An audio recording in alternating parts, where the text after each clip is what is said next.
السلام عليكم ورحمة الله وبركاته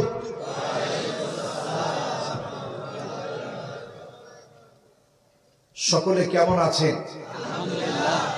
আবার শুনতে চাই, কেমন আছেন? আলহামদুলিল্লাহ। যিনি ভালো রেখেছেন তিনি কে? আল্লাহ। আল্লাহর জন্য প্রশংসার আওয়াজ আসতে হয় না জোরে হয়? কত জোর আছে, সব জোর লাগিয়ে আমরা বলি তো আলহামদুলিল্লাহ। আবার মনে হয় আপনাদের অনেক রাত হয়েছে, এজন্য কষ্ট হচ্ছে খুব। এই দোষটা কিন্তু আমার না, কমিটিকে আমি বারবার বলেও বোঝাতে পারি না, কিন্তু আমি তো আর খারাপ ব্যবহার করতে পারি না, কারণ আপনারা দাওয়াত দিয়ে এনেছেন, আদর করে খাইয়েছেন। আমার ভাই যিনি পিছনে দাঁড়িয়ে আছেন কয়েকবার আমার মসজিদে গিয়েছে, মুখ দেয়, সেখানে গিয়ে গিয়ে বারবার হুজুর আমার দাওয়াতটা কিন্তু এত তারিখ মনে থাকে যেন। এত কিছুর পরে আমি তো আর রাগ করতে পারি না, কিন্তু আমি জানতাম যে আজকের মাহফিলের অনেক শ্রোতা যারা দূর দারাজ থেকে আসছে তাদের অনেকেই চলে যাবে, কিন্তু আমি দেখতে পাচ্ছি আলহামদুলিল্লাহ খুব বেশি না।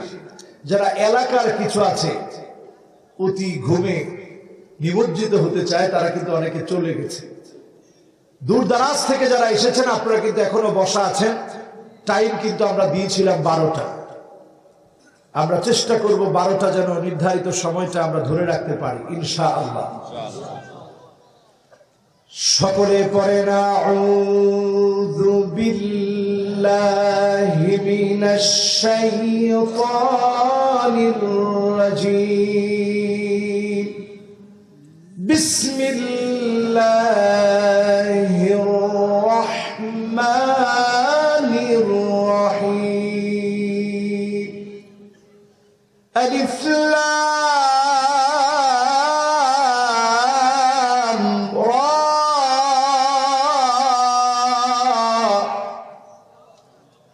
কিতাবুন আনজালনাহু ইলাইকা লিতুখরিজান নাস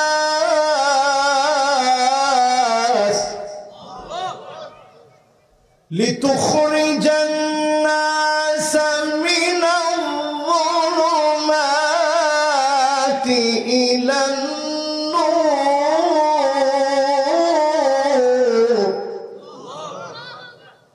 বিইذনি রাব্বিহিম ইলা সিরাতিল আজিজিল হামিদ।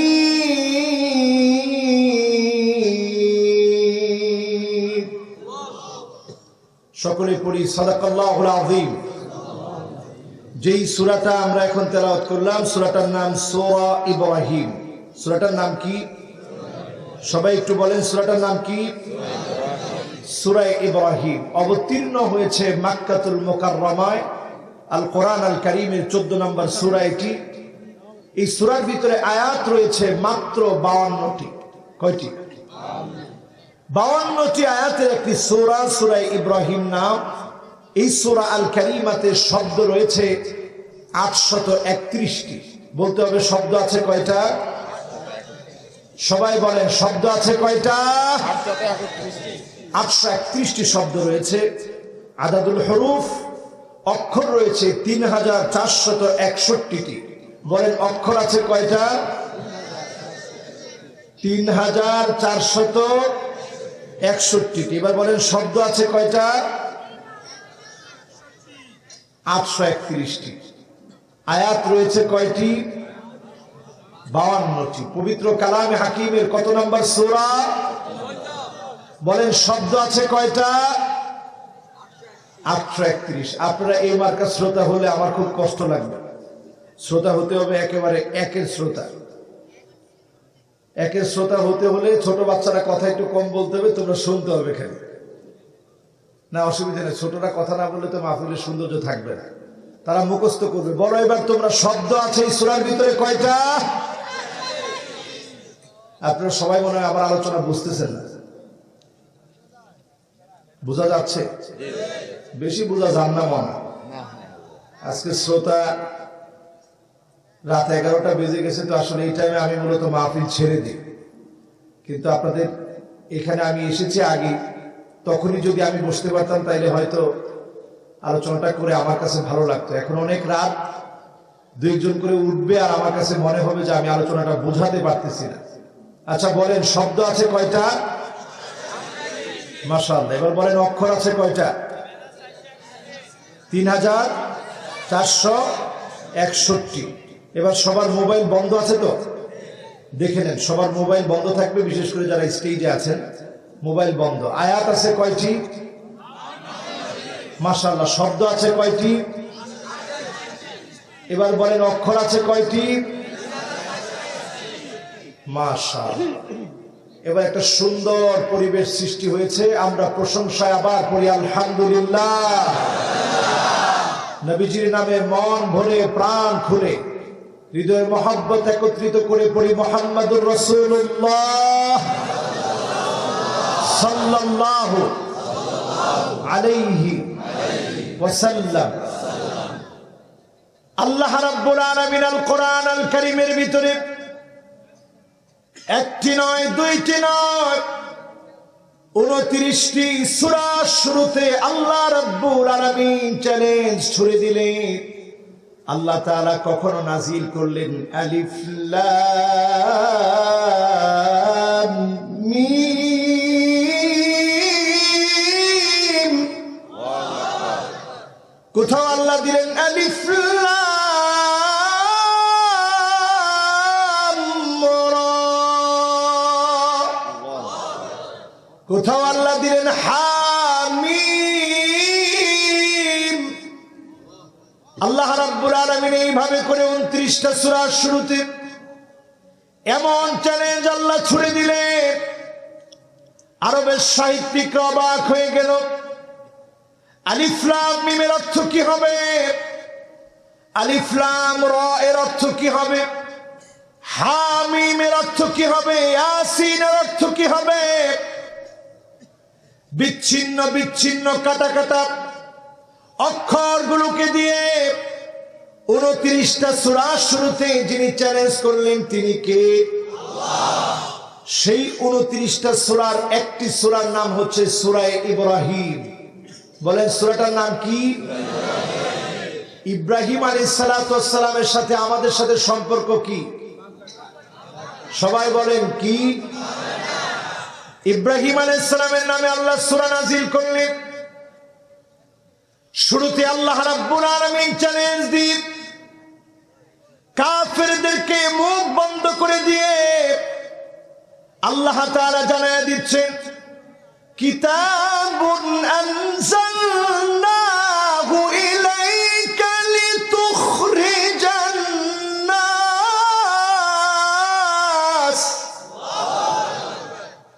এমন কিতাব আল্লাহ নাযিল করেছেন যেই কিতাব মানুষগুলোকে বের করে আনবে।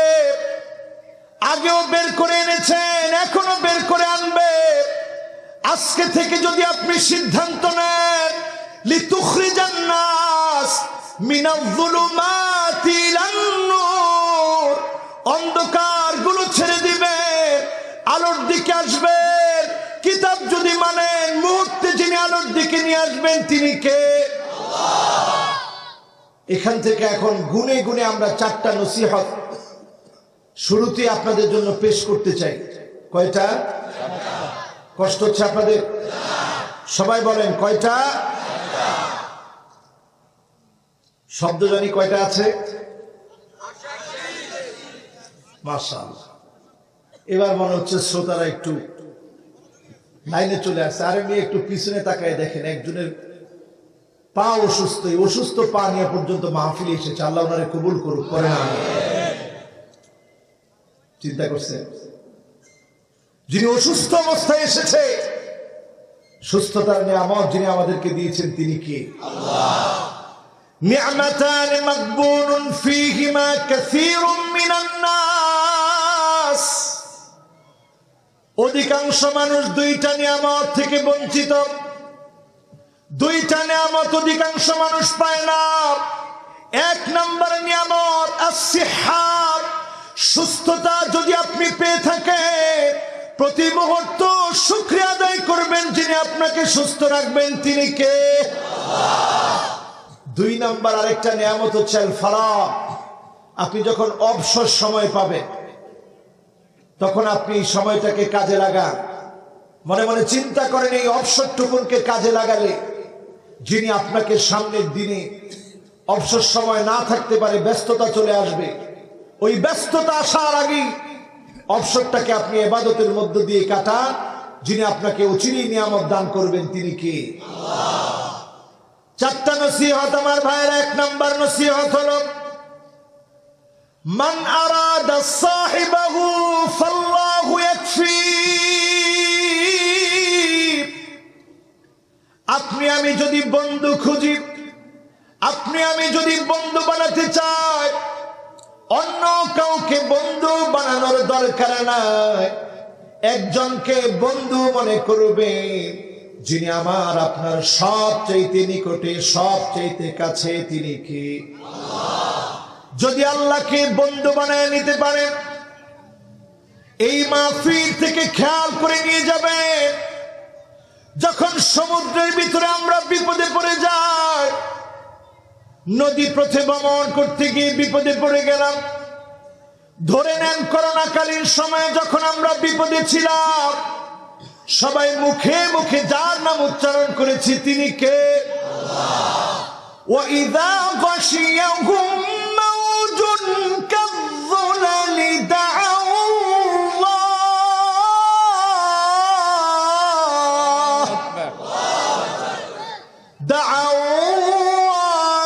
মুখলিসিনা লাহুদ্দীন।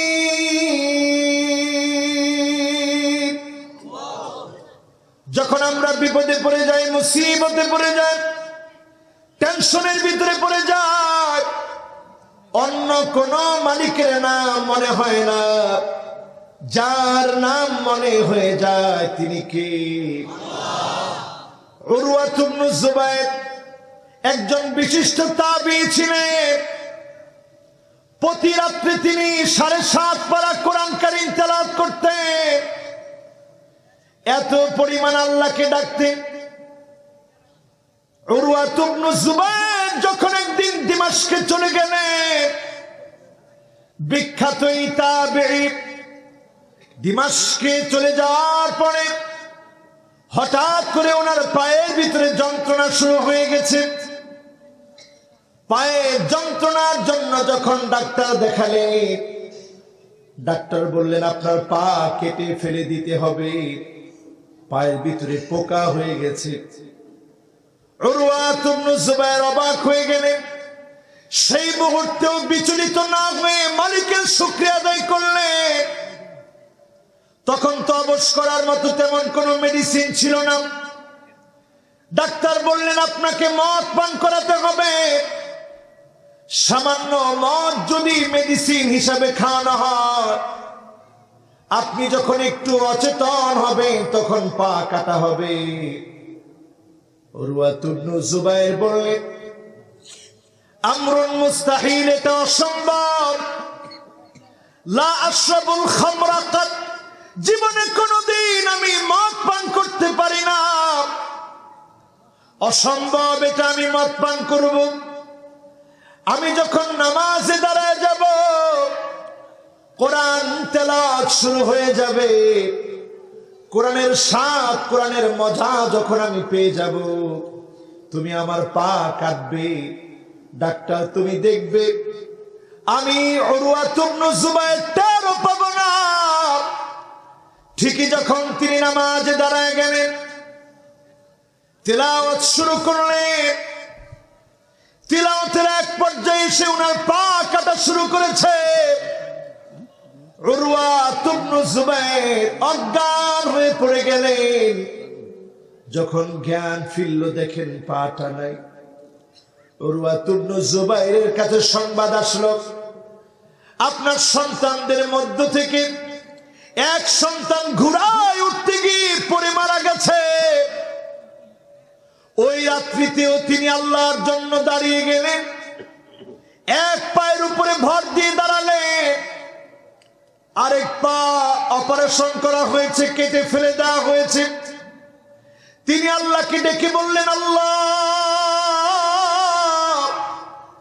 আপনি আমার মালিক, আমি আপনার গোলাম। দুইটা পায়ের মধ্য থেকে দুইটা পা তো আপনি নিয়ে নিতে পারতেন, মাত্র একটা পা কাটা গিয়েছে, আরেকটা পা তো আছে। আমার সন্তানদের মধ্য থেকে মাত্র একটা সন্তান দুনিয়া থেকে বিদায় নিয়েছে। ও আমার আল্লাহ, আমার কোনো দুঃখ নাই, কোনো কষ্ট নাই। ওই অবস্থায়ও তিনি প্রশংসা করলেন, আল্লাহ শুকরিয়া আদায় করলেন। আউয়ালু মান ইউদআ ইলাল জান্নাল হামিদুন আল্লাযীনা ইয়াহমাদুনা আল্লাহা ফিস সাররাই ওয়াদ দাররা।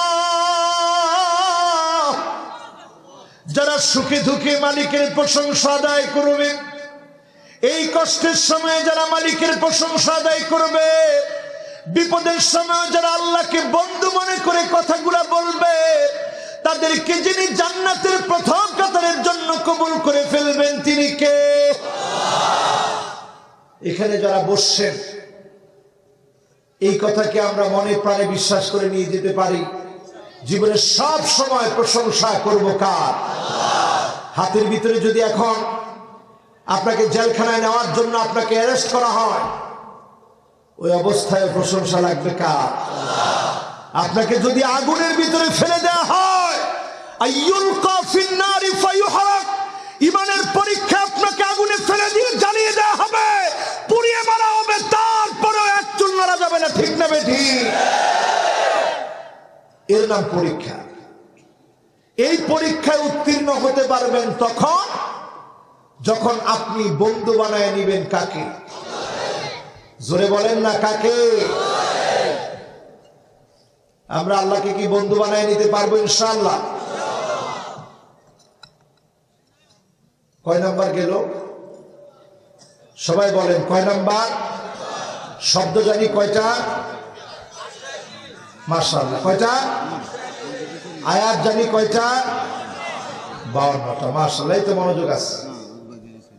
এরপরে আমার ভাইরা দুই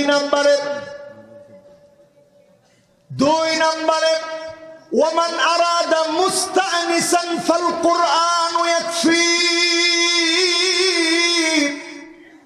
আপনার কাছে যখন একাকী লাগবে, একাকিত্ব যখন আপনাকে পেয়ে বসবে, সারা পৃথিবীর বিভিন্ন জায়গায় মানুষ আত্মহত্যা করে।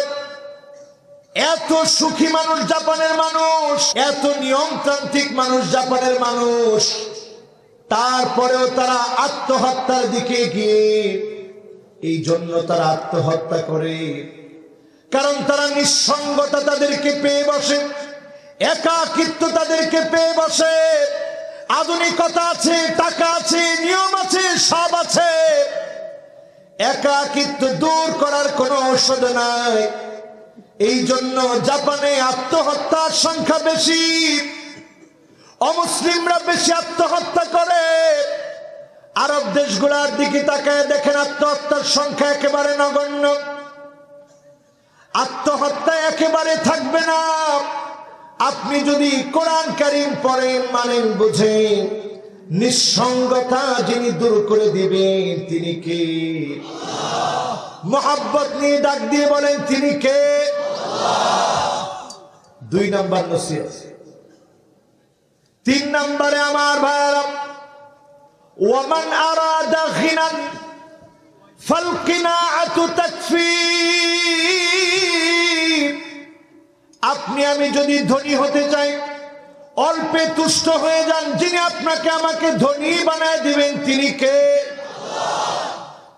এমন লোক আমার ক্ষুদ্র জীবনে দেখেছি, হাজার হাজার কোটি টাকা, কিন্তু খাওয়ার লোক নেই। এমন লোক আমার জীবনে দেখেছি, টাকার অভাব তার নাই, কিন্তু সন্তান হাতের ভিতরে একটা কাগজ নিয়ে রাখে। আমি একদিন প্রশ্ন করলাম, ভাই আপনার সন্তান তো কিছু বলতে পারে না, তার হাতে শুধু একটা কাগজ থাকে, কিন্তু কেন? তিনি বললেন, সারা জীবন আমি টাকার দিকে তাকিয়েছিলাম, আমার সন্তান এখন কাগজের দিকে তাকায় থাকে। চিন্তা করেন মুসলমান, অল্পে তুষ্ট হন, যিনি আপনাকে ধনী বানায় দিবেন তিনি কি? আমার রাসূল অল্পে এত তুষ্ট ছিলেন, লাউ আরাদতু, নবীজির মনটা যদি শুধু চাইতো, মুখে বলা দরকার ছিল না, লাসারাল উহুদ যাহাবা, গোটা উহুদ পাহাড়টা যিনি নবীজির জন্য স্বর্ণ বানায় দিতেন তিনি কে? কিন্তু নবী চান নাই। ঘুম থেকে জেগেছেন, পিঠের মধ্যে চাটায় দাগ পড়ে গেছে, লাল হয়ে গেছে পিঠটা। ওমরে ফারুক রাদিয়াল্লাহু তাআলা আনহু দেখে কেঁদে ফেলেছেন, ইয়া রাসূলুল্লাহ, আপনার পিঠের ভিতরে চাটায় দাগ পড়ে গেছে, আপনি রাহমাতুল লিল আলামিন, জগতের এত বড় সম্মান ইজ্জত আল্লাহ আপনাকে দিয়েছে, আপনি এত কষ্ট কেন করবেন? নবীজি এত কষ্ট কাদের জন্য করেছে? সবাই বলেন কাদের জন্য? সেই উম্মতের জন্য তিনি একটা কিতাব নিয়ে এসেছেন, যেই কিতাব আমাদেরকে অন্ধকার সমূহ থেকে আলোর দিকে নিয়ে আসবে। চতুর্থ নাম্বার নসিহতটা আগে শুনি।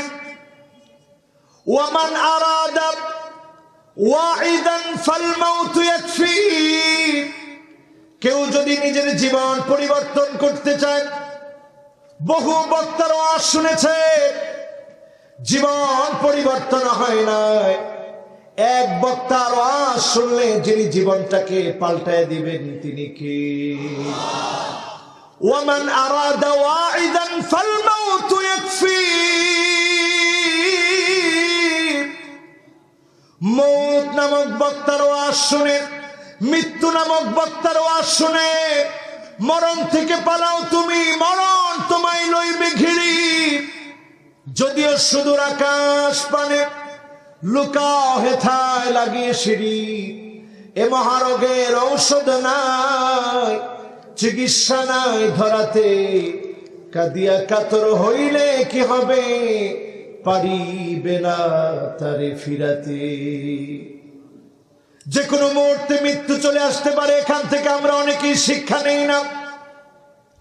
এই পৃথিবীর যত আস্তিক যত নাস্তিক একটা বিষয় একমত, সবাইকে একদিন মৃত্যুবরণ করা লাগবে।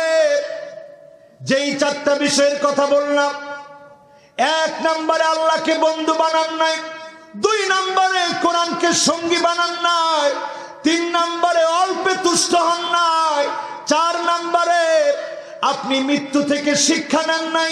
ফান্নারু ইয়াকফি,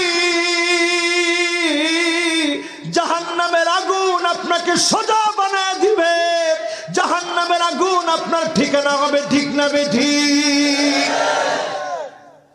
এখন যারা আমরা এখানে বসা আছি, সিদ্ধান্ত নেই আজ থেকে আমাদের যিনি সবচেয়ে কাছের বন্ধু তিনি কে? আমার রব তিনি কে? আমার মালিক তিনি কে? কিভাবে এটা অন্তরের ভিতরে বসাবেন? এইভাবে বসাবে, আল্লাহ নিজে একটা চুক্তি করলেন আমার আপনার সঙ্গে, ওয়াহিদাতুল লি ওয়া ওয়াহিদাতুল লাক ওয়াহিদাতুন বাইনি ওয়া বাইনাক। গোলাম, তুই শুধু আমি আল্লাহর ইবাদত করবি, শিরিক করবি না আমার সঙ্গে, আর তোর জীবন ভর কাজ হবে আল মাসআলাতু ওয়াদ দুআ। শুধু আমি আল্লাহর কাছে চাবি, আল্লাহর কাছে ফরিয়াদ করবি, আল ইজাবাতু ওয়াল আতা। তোর ডাকে যিনি সাড়া দিয়ে দোয়াগুলা কবুল করবে তিনি কে? এখন অনেকেই মনে মনে চিন্তা করবেন, হুজুর এত মানুষের মনের চাহিদা আল্লাহ কিভাবে পুরা করবে? আল্লাহর ভান্ডার ছোট না বড়? কষ্ট হয়ে যাচ্ছে আপনাদের? আর 15টা মিনিট একটু কষ্ট দিই, কষ্ট হবে না তো? থাকবেন তো ইনশাআল্লাহ? কেমনে সালাম? আমি আবার অন্য বক্তব্যের মতন এমনি চালাইতে পারি না। জোরে আল্লাহকে একটু ডাক দেন, বলেন আল্লাহু আকবার। কারণ আমি বড় আশা নিয়ে মাহফিলে আসি, আশাটা ব্যাহত হলে আমার মনটা খারাপ হয়ে যায়, এটা স্বাভাবিক। এখনো যারা পিছনে দাঁড়ায় আছেন ভলান্টিয়াররা, আপনারা এসে বসে যান, কথা বলা যাবে না। আমার চোখটা আবার যেখানে ডিস্টার্ব ওইখানে গিয়ে পড়ে বেশি। ঠিক আছে, আর যেহেতু 15 মিনিট আছে, আমরা 15 মিনিটে অল্প স্বল্প কথার মধ্য দিয়ে শেষ করি। সকলে একটু বলেন তো দেখি, শব্দ কয়টা, অক্ষর কয়টা? মাশাআল্লাহ। আয়াত আছে কয়টা? এবার আসেন আমার ভাইরা যারা সামনে বসা আছে, এই পৃথিবীর দিকে তাকায় দেখে, কিতাবুন আনজালনাহু ইলাইকা লিতুখরিজান নাসা মিনায-যুলুমাতি ইলান-নূর।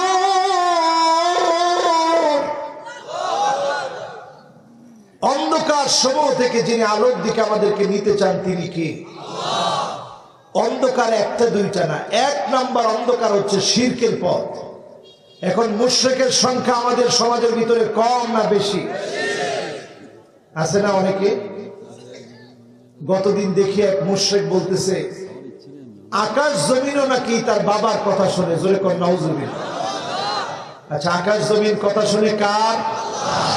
জোরে চিল্লায় বলেন কার? দেব দেবতাও নাকি তার বাবার কথা শুনে। বলেন সব কথা শুনে কার? আমরা এমন বোকা মানুষ হয়েছি, চুরি করি গোপনে, ঘুষ খাই গোপনে, জেনা করে গোপনে, পাপাচার করে গোপনে, শুধুমাত্র কেবলমাত্র আল্লাহর গোলামেরা শিরিক করে প্রকাশ্যে। ঠিক কিনা?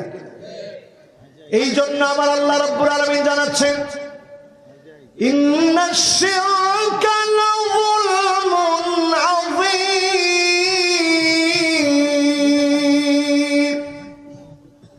শিরক হচ্ছে সবচেয়ে বড় জুলুম। মেহেরবানি করে বাবারা কথা বলা যাবে না। হ্যাঁ, এটা আমি বলতে চাইনি। আপনারা যদি স্টেজে বসে কথা বলেন, আমি কথা বলবো কেন? একটু মনোযোগ লাগাতে হবে বাবারা, রাত অনেক হয়ে গেছে।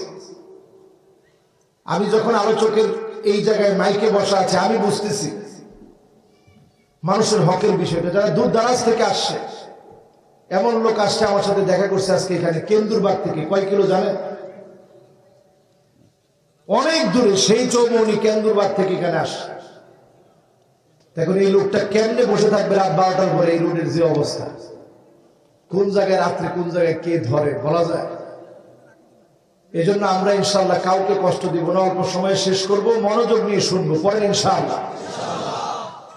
জুলুমের পথ এক নম্বরে, অন্ধকার পথ হচ্ছে শিরকের পথ। আল্লাহ তাআলা মুশরিককে ক্ষমা করবেন না, নবীজি শাফাত করবেন না।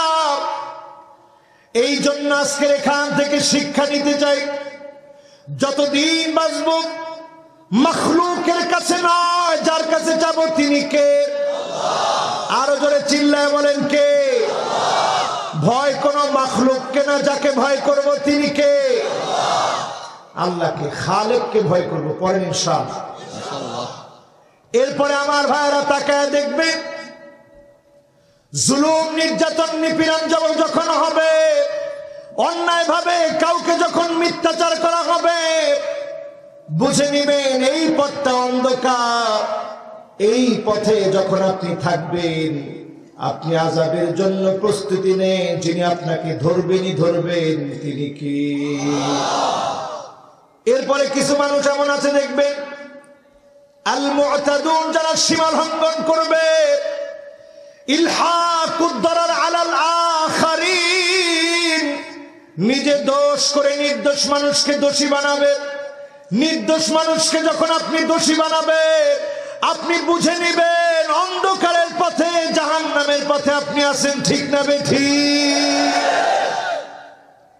এরপরে তাকায় দেখবেন কিছু মানুষ আছে শিবরান বিশিবরিন, কাফেরদেরকে অনুসরণ করে, এক বিগত করে করে। আছে না?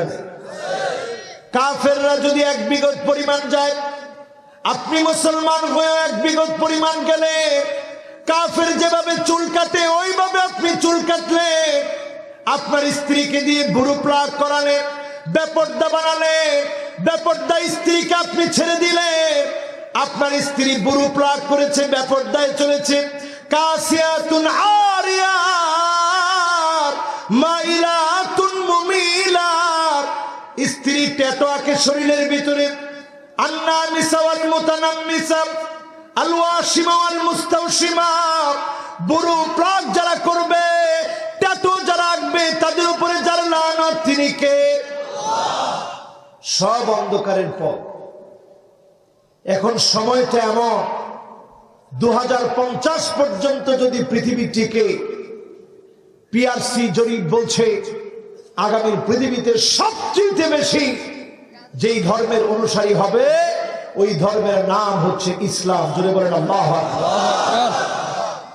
এই জন্য আমার ভাইয়েরা যারা সামনে বসা আছি, ইল্লা আদখালাহুল্লাহু কালিমাতাল ইসলাম, আবার একটা সময় আসবে যিনি মুসলমানদেরকে বিজয় দান করবেন, তিনি কে?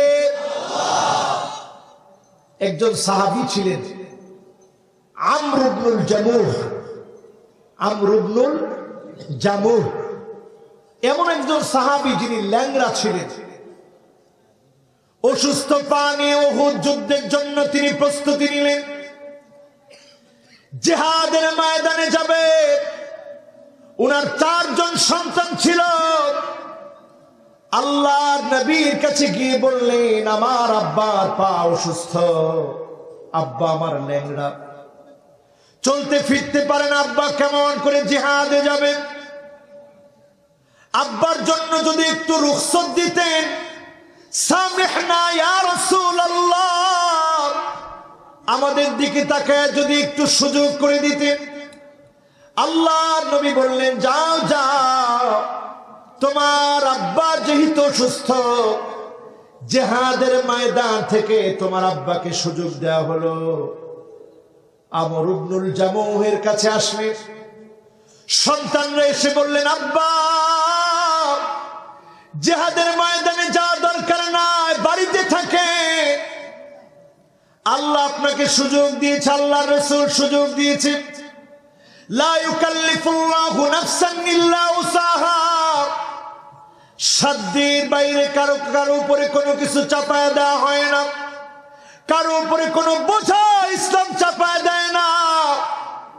ঘরের মধ্যে আপনি থাকেন। আমর ইবনুল জামুহ আল্লাহর নবীর কাছে হাজির হলে সামনে গিয়ে কেঁদে ফেললেন, ইয়া রাসূলুল্লাহ, আমার বড় মন চায় উহুদ প্রান্তে আমি আমর ইবনুল জামুহ চলে যাই, প্রাণান্তকর লড়াই করি। আমার পা অসুস্থ, আমার হাত দিয়ে আমি লড়াই করি। এই লড়াইয়ের পরে আমি শহীদ হয়ে যাই, আল্লাহর জান্নাতের মধ্যে প্রতিদান কামনা করি, আল্লাহর জান্নাতের মালিক হওয়ার স্বপ্ন দেখি। পড়েন আল্লাহু আকবার। চিন্তা করেন, যাদের পা আছে, সেই পাওয়ালা সুস্থ সবল মানুষগুলার কথা চিন্তা করে, আর আমর ইবনুল জামুহের কথা চিন্তা করে। নবীজি বললেন, সাহাবী যাও, তুমি ঘরে চলে যাও, আল্লাহ তোমাকে ধরবে না। 2টা পা তোমার অসুস্থ, পা 2টা নিয়ে কেমন করে জিহাদের ময়দানে যাবে? আমর ইবনুল জামুহ এই 2টা অসুস্থ পা নিয়ে খুঁড়াতে খুঁড়াতে জিহাদের ময়দানে নবীজির অনুমতি নিয়ে গেলে, হেছড়িয়ে হেছড়িয়ে জিহাদের ময়দানে কষ্ট করে লড়াই করলেন। একটা পর্যায়ে নিথর দেহ, শহীদ দেহ নিথর হয়ে পড়ে রইল উহুদ প্রান্তে। নবীজি আমর ইবনুল জামুহের দিকে তাকালেন, মুক্তার দানার মতো চোখের পানি গুলা জর জর করে ছেড়ে দিলে। সাহাবীরা বললেন, ইয়া রাসূলুল্লাহ, আপনার চোখে পানি কেন? আল্লাহর নবী বললেন, সাহাবীরা, এই জন্য আমি কাঁদি, আমার আমর ইবনুল জামুহ অসুস্থ, পানি খোঁড়া হয়ে জিহাদের ময়দানের প্রাণান্তকর লড়াই ছাড়ে নাই। সন্তানরা বুঝিয়েছিল, আমি নবী বুঝিয়েছি, একবারের জন্য দূরে থাকে না। আমার সাহাবী চলে এসেছে, তার জীবনটা আল্লাহর জন্য দিয়েছে।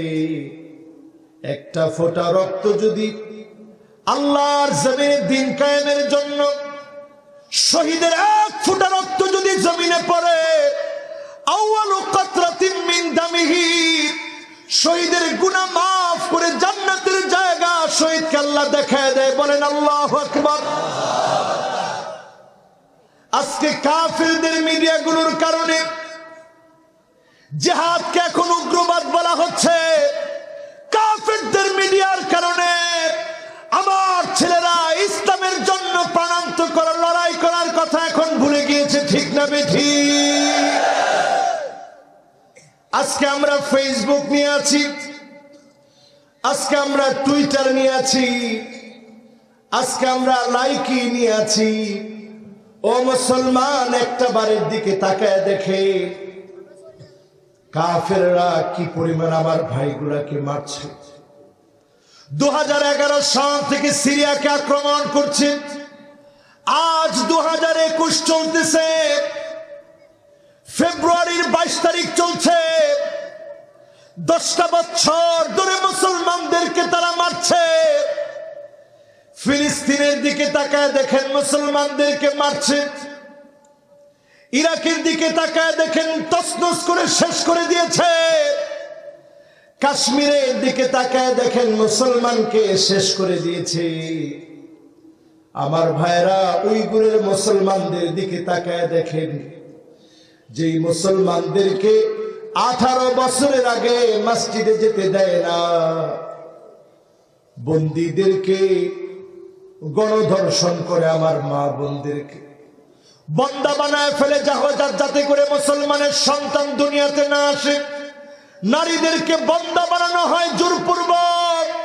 আপনি আমি যদি মনে করি বাংলাদেশে আমরা অনেক ভালো আছি, অনেক অন্ধকারের ভিতরে এখন আপনি আছে, কাফেরদের চক্রান্তের জালের ভিতরে আপনি আছে। এই জাল যদি ছিন্ন করতে না পারে, সামনের দিনে ভাগ্য খারাপ হতে পারে। সিরিয়ার মতো আমরা মাজলুম হতে পারি। ঠিক না বেঠিক? সুতরাং আমার ভাইয়েরা, এখান থেকে শিক্ষা নেন, ঘটনাগুলা থেকে শিক্ষা নেন। যেই দেশগুলোর নাম বলেছি, তুর্কিস্তান, তুর্কমেনিস্তান, উজবেকিস্তান, কিরগিজস্তান, হাজার হাজার লাখ আলেমের দেশ, সোভিয়েত ইউনিয়নের ভাঙনের ফলে টুকরা টুকরা হয়ে গেছে। চক্রান্ত করে বিচ্ছিন্ন করে দিয়েছে দেশগুলোকে। হাফেজে হাদিসদের দেশ, মুহাদ্দিসদের দেশ, মুফাসসিরদের দেশ, মুআররিখ, ইসলামের ইতিহাসবেত্তাদের দেশ। ওই দেশগুলোকে তছনছ করে দেওয়া হয়েছে। আলেমরা যখন হক কথা বলা বন্ধ করেছে, ওই সব দেশ থেকে যিনি নিয়ামত ছিনিয়ে নিয়েছেন তিনি কে? আমার ভাইরা, দরদ নিয়ে আজকে বলতেছি, গভীর রাতে প্রতিটা দিন যখন মাহফিলের এই চেয়ারটাতে বসি, কে কি মনে করে জানি না, কিন্তু আমি আজহারি মনে করি এটা আমার জীবনের শেষ মাহফিল হতে পারে। এই একটা মাহফিল যদি আল্লাহর কাছে গিয়ে অন্তত বলতে পারি, আল্লাহ আমি যতটুকু জেনেছি মেসেজগুলো আল্লাহ আপনার পছন্দের গোলামদের কাছে দেওয়ার চেষ্টা করেছি। আজকের রাতও তো আমার জীবনের শেষ রাত হতে পারে, এমন হতে পারে আর কোনোদিন আমি মাহফিল করতে পারবো না। এই একটা রাতের শেষ কথাগুলো যদি আমার আপনার জীবনটাকে পরিবর্তন করে দেয়, এই একটা মাহফিল আমার জন্য যদি আল্লাহ নাজাতের জন্য কবুল করে, এর চাইতে বড় চাওয়া পাওয়ার কিছু হতে পারে। যারা আমার সামনে বসে আছেন চিন্তা করবেন, অন্ধকারের ভিতরে এখন আমরা আছি। এত বড় অন্ধকার, বারবার গুনাহ হয়ে যাচ্ছে, অন্তরের ভিতরে কালা কালা দাগ পড়ে যাচ্ছে।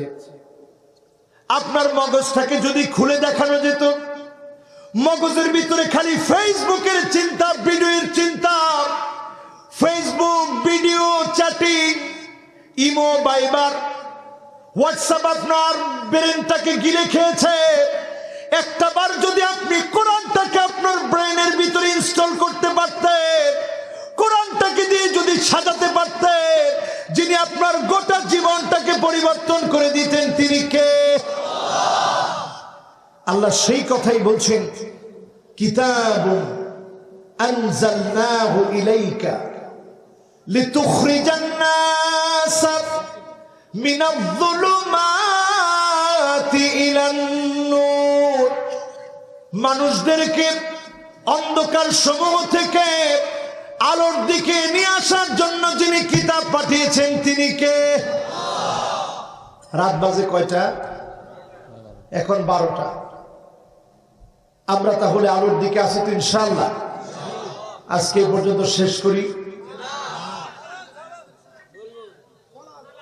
রাত হয়ে গেছে তো অনেক, মাফ করে দেন না। আজকে চলবনি? পিছনে কয়জন ঘুমাই গেছে আপনারা দেখেন না, কিন্তু আমি দেখি বেড়াচ্ছি। ও যাতে ঘুমাইছে ওটা সামনের দিকে না, সামনের দিকে চলিয়া যাক, মনোযোগ দিয়ে চিন্তা করতেছে। বলেন আল্লাহু আকবার। একজন মুরব্বী উঠে যেতেছে, যদি থাকে ও মা, একজন কইছে এখন 2 জন উঠে যায়। আসেননি আপনারা? আচ্ছা, মুরব্বীরা গেলে গেছে আর কি, অসুবিধা নেই। জোয়ানরা আসেননি? 15 থেকে 30 বছরের তাগড়া যুবকের আওয়াজ করে বলো তো দেখি আল্লাহু আকবার। মাশাআল্লাহ। জোয়ানরা থাকলে সাইড, মুরব্বী যারা আছে আমরা কয়দিন আছি। আমি নিজে আপনাদের দলে, জোয়ানদের দলে আর কি। কয়দিন আছি জানি না, আল্লাহ যতদিন বাঁচায় রাখে আমরা দিনের পক্ষে থাকবো। পড়েন ইনশাআল্লাহ। জোরে চিল্লা আওয়াজ করে বলেন ইনশাআল্লাহ। জীবনে এমন ইমানের অধিকারী হওয়ার চেষ্টা করবে, আইয়ুলকা ফিন্নারি ফায়ুহরাক, আগুনের ভিতরে দিয়ে আপনাকে জ্বালিয়ে ফেলবে, পুড়িয়ে ফেলবে, এরপরও ইমানের পথ থেকে এক চুল নাড়া যাবে না। ঠিক না বেঠিক? এরকম ইমানের পথে থাকতে রাজি?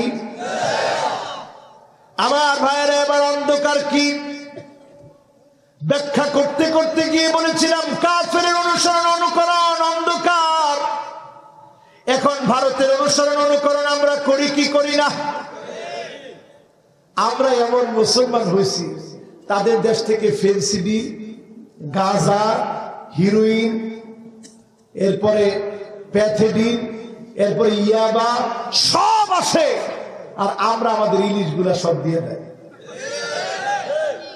আহারে, কি সুন্দর সুন্দর ইলিশগুলা সব আমরা দিয়ে দিই। আর তারা দেয় কি? তারা দেয় গাঁজা, তারা দেয় হিরোইন, তারা দেয় প্যাথিডিন, তারা দেয় ইয়াবা, যত যা দিয়ে আমার দেশ শেষ করা যায়। ঠিক না বেঠিক? বন্ধুরা নামত নেই। আমরা যখন ইলিশ পাঠাইছি তারা আস্তে পেঁয়াজ বন্ধ করে দিচ্ছে, কারণ পেঁয়াজ তো ওই ইলিশ মাছ তো বোনা করে খান লাগবে, পেঁয়াজ বন্ধ। হায় রে বন্ধু, আমাদের কোন অমুসলিম মুসলমানের বন্ধু হতে পারে? কোন অমুসলিমের অনুসরণ অনুকরণ মুসলমানের কাজ হতে পারে না। ঠিক না বেটি? এটা কইলে এখন জোয়ানরা উঠে চলে যাবে একটু করে, হুজুর আঙ্গ বিপরীত কর। এখন চিন্তা করেন, যে সমস্ত যুবক ফুলাফান ডানে চুল নাই, বায়ে চুল নাই, পিছনে চুল নাই, সামনের দিক দিয়ে খেরে পাড়ার মতো এক বিগত রাখি দিচ্ছে। খেরে পাড়া চিনছেন? ওই যখন খের টানি টানি লয়, নিচের দিকে খেয়ার নাই, ডানে নাই, বায়ে নাই, ওসের দিক দিয়ে আসে না নাই, এরকম ওসের স্টাইলে যারা রাখছেন, রসুল বলতেছে লাআনাল্লাহুল কাযা। এই স্টাইলটার নাম হচ্ছে কাজা স্টাইল। এই কাজা স্টাইল যারা চুল কাটবে প্রতিনিয়ত আল্লাহর লানত। এখন এরকম লানত নেওয়া মানুষের সংখ্যা কম না বেশি? হ্যাঁ, বেশি নি। ধরো লক্ষ্মীপুরে নাই, ঘরে ঘরে আছে। খেয়াল, এবার হাতের মধ্যে কি পিন্দে? কেউ কি পিন্দে? চুরি। খেয়াল, এবার দড়ি একটা দিয়ে রাখে, লাল দড়ি। হুজুর এটা তো মাজারের তেল আনছে। চাই দেখেন হিন্দুদের হাতের ভিতরে একটা দড়ি আছে না নাই? আপনি মুসলমান, আপনি কেমন করে দড়ি দিলেন? দড়ি দিয়ে ভাগ্যের পরিবর্তন হতে পারে না। যিনি ভাগ্যের পরিবর্তন করেন তিনি কে? কেমন মুসলমান আপনি? এরপরে ট্যাটু আঁকলেন হাতের ভিতরে। এখন ট্যাটুর নতুন ফরম্যাট বের হয়েছে, মহিলারা আস্তে করে একটা তিল দিয়ে আনে, জামাইকে খুব সুন্দর দেখা যাইতেছে। কয়দিন পরে কি হয় দেখছেন তো? আহারে মুসলমান, বউরে চাকরি করতে দিছে কেবিন ক্রু। এখন কেবিন ক্রু হেতের লগে আর নাই, চলে গেছে আমাদের বাংলাদেশের একজন ক্রিকেটার তার সাথে। আহারে মুসলমান, এই যে অবস্থা আমাদের, এই অবস্থা প্রমাণ করে দিচ্ছে যত দিন যাবে আরো অনেক কিছু দেখবেন। আলামত গুলো দেখে দেখে শিক্ষা নেন। অমুসলিমদের অনুসরণ আমাদেরকে শান্তি দিতে পারে নাই। শান্তি তখন আসবে কোরআন যখন আমরা মানবো, ঠিক না বেঠি? ওই জাহিলিয়াতের বর্বর নারীদের মতো এখন আমার মেয়েরা প্যান্ট শার্ট পরে বের হয়। সবাই তো জি বললেন না? এরপরে ঘটনাটা ঘটাইছে কোন দিন? 14ই ফেব্রুয়ারিতে বিয়ে করছে। আমি একটু হিসাব মিলাই নিলাম, আল্লাহ তুমি আরেকটা বার প্রমাণ করে দিলা অমুসলিমদের কুকীর্তি, তাদের সংস্কৃতি কোনদিন মুসলমানের জন্য অনুকরণীয় হতে পারে না, বরকতপূর্ণ হতে পারে না, ঠিক না বেটি? এত ধুমধাম বাজায় বিয়ে করলো, পরের দিন খবর হয়ে গেছে। কি খবর? ওই যে ছেলেটার নাম রাখি, সে বলতেছে আহারে আমি বিয়ে করে তারে পড়াশোনা সব করাইলাম, সব করায় তারে চাকরি পর্যন্ত দিয়ে দিলাম, এখন সে ঘর করে অন্যেরও ঘরে, ঠিক না বেঠিক? অমুসলিমদের অনুসরণ কখনো মুসলমানদেরকে শান্তি দিতে। এজন্য আমার ভাইয়ের আজকে এখান থেকে শিক্ষা নিয়ে যাব। এই কোরআন এসেছে আমাদেরকে জাহান্নাম থেকে বাঁচাতে। وَكُنْتُمْ عَلَى شَفَا حُفْرَةٍ مِّنَ النَّارِ।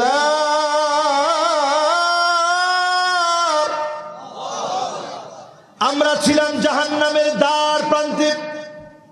সেখান থেকে নবীজি এসে জান্নাতের পথ দেখাতে এসেছে। জাহান্নামে যাওয়ার জন্য আমরা নবীর উম্মত হই নাই, জান্নাতে যাওয়ার জন্য নবীর উম্মত হয়েছি, ঠিক না বেঠি? ওমরে ফারুক রাদিয়াল্লাহু তাআলা আনহু একদিন কাঁদতেছে। কষ্ট হচ্ছে মনে হয়? আচ্ছা, আর বেশি না, এমন রাত যেহেতু অনেক হয়ে গেছে, আর বেশিক্ষণ না লাগাই অল্প কয়েকটা আমলের কথা বলি। রাজি আছেন? শুনে পরে যাব, বলেন ইনশাআল্লাহ। ওমরে ফারুক রাদিয়াল্লাহু তাআলা আনহু, এত বড় অন্যায় কাজ আমি করেছি। আল্লাহর নবী বললেন, না রে ওমর, বিষয়টা এমন না। তোমার গুনাহগুলোকে ঈমান আনার কারণে যিনি সওয়াব দিয়ে বদলায় দিয়েছেন তিনি কে? ঈমান আনার কারণে গুনাহগুলোকে যিনি সওয়াব দিয়ে বদলিয়ে দিয়েছেন তিনি কে? ওমর ফারুক রাদিয়াল্লাহু তাআলা আনহু এখন হাসতেছেন। আল্লাহর নবী বলছেন, ওমর কেন হাসতেছো? ইয়া রাসূলুল্লাহ, এই জন্য হাসছি, এখন আমার মনে হচ্ছে এত গুনাহ আমি ওমর করেছি, গুনাহগুলো যদি সওয়াব দিয়ে বদলায় দেয়, আল্লাহর যদি মায়া হয়, যিনি আমাকে জান্নাতি বানায় দিবেন তিনি কি? জান্নাতের যিনি সার্টিফিকেট পেয়েছেন তিনি যদি কাঁদেন, আল ঈমানু বাইনাল খাউফি ওয়ার রাজা, ঈমানটা হচ্ছে ভয় আর আশার মাঝখানে। আপনার আমার মনে যদি আশা থাকে যিনি জান্নাতি বানায় দিবেন তিনি কে? আল্লাহ। আমরা একেবারে শেষ 5টা আমলের কথা বলবো। 1 নম্বরে হিফজুল লিসান, কোরআন পড়বেন বেশি, জিহ্বাটাকে সংযত রাখবেন, অনর্থক কথা বলবেন না। রাজি আছেন ইনশাআল্লাহ? ইনশাআল্লাহ। 2 নম্বরে আমার ভাইরা তালিল কোরআন, কোরআন তেলাওয়াত করবেন বেশি বেশি, কোরআন বুঝে পড়বেন, অর্থ পড়বেন, তাফসীর পড়বেন, কোরআনের রাজ কায়েমের সংগ্রাম করবেন। মানিক বাররাত কাদামাহু ফি সাবিলিল্লাহ, আপনার পাগুলা যদি ধুলায় দূষিত হয়, আপনার পাগুলা যদি ধুলায় মলিন হয়, এতটুকুন কষ্ট যদি দিন কায়েমের জন্য করে, যিনি যিনি আপনার জন্য জাহান্নামের আগুন হারাম বানায় দিবেন তিনি কে? পারবেন না ইনশাআল্লাহ? 3 নম্বরে আমার ভাইরা, মুতঈমুল জিআর, অভাবী অনাথ ইয়তীম মিসকিনদেরকে খানা খাওয়াবেন, রাস্তার পাশে পাগলদের পাশে দাঁড়াবে। একজন পুলিশকে আমার খুব ভালো লাগে, কি নাম? মাশাআল্লাহ, কে বলছে আমার শওকতের নাম? মাশাআল্লাহ, একজন পুলিশ, তার যে সুন্দরতম কার্যক্রমগুলো আমাদের চোখে পড়ে, শওকত ভাই, এই শওকত ভাইয়ের যে কার্যক্রমগুলো, মানুষের পাশে গিয়ে দাঁড়ানো, মানুষের সেবা করা, এত বড় কাজ, এই কাজের কারণে যিনি খুশি হন তিনি কে? আল্লাহ। as-sa'i 'ala al-armalati wal-miskin কাল-মুজাহিদ ফি সাবিলিল্লাহ। একটা বিধবা, একটা ইয়তীম, একটা অনাথ, একটা অভাবী মানুষের পাশে গিয়ে দাঁড়ানো আল্লাহর রাস্তায় জিহাদ করার মতো সওয়াবের কাজ। বলেন আল্লাহু আকবার। এই জন্য মুতঈমুল জিআর, যার পা নষ্ট হয়ে গেছে, পচে গেছে, হাত কেটে ফেলে দিতে হবে, তাকে সহযোগিতা করে, তাকে খাদ্য দিয়ে সহযোগিতা করে। এই সহযোগিতার কারণে জান্নাত আল্লাহর কাছে বলবে, আল্লাহ তোমার গোলামটা এত ভালো, এত নেককার, মানুষের পাশে গিয়ে দাঁড়িয়েছে, দয়াময় মালিক তাকে তুমি কল্যাণ দান করো, জান্নাত দান করো। ইন্নাল জান্নাতা তাস্তাকু লিখামসাতি নাফার, জান্নাত আপনার প্রেমে পড়ে যাবে। আল্লাহকে বলবে, আল্লাহ তোমার এই গোলামটাকে জান্নাতের মধ্যে দিয়ে দাও। বলেন আল্লাহু আকবার। 4 নম্বরে, মুফসিল ওরিয়া, যার পরনে কোনো কাপড় নাই, বিবস্ত্র যেই মানুষটা 1 বছর, 2 বছর, 3 বছর, 4 বছর গোসল করে না, ওই মানুষটাকে কাপড় কিনে দেন। ওই পাগলটার পাশে গিয়ে দাঁড়ান, ওই শীতের জন্য, শীতের সময়ে কষ্ট করে বস্ত্র নাই, তার পাশে গিয়ে দাঁড়ান, যিনি এই কারণে আপনাকে জান্নাতি বানায় দিবেন তিনি কে? এরপরে বাকি আছে 5 নম্বরে, ওয়ামান সাল্লা আলা হাবিবির রহমান, আমার আল্লাহ রব্বুল আলামিন যিনি, ওনার প্যারা মাহবুব নবীজি মুহাম্মদ সাল্লাল্লাহু আলাইহি ওয়াসাল্লামের নামে যদি দরুদ পড়ি, আল্লাহর জান্নাত বলবে, আল্লাহ তোমার এই গোলাম তোমার হাবিবের নামে দরুদ পড়েছে, আমি জান্নাত চাই, তার জায়গাটা জান্নাতে দাও। জান্নাতের দোয়া যিনি কবুল করে নেবেন তিনি কে? কয়টা আমলের কথা বললাম? অন্ধকার থেকে আল্লাহ আমাদেরকে বাঁচার তৌফিক দান করুক, পড়ি আমিন।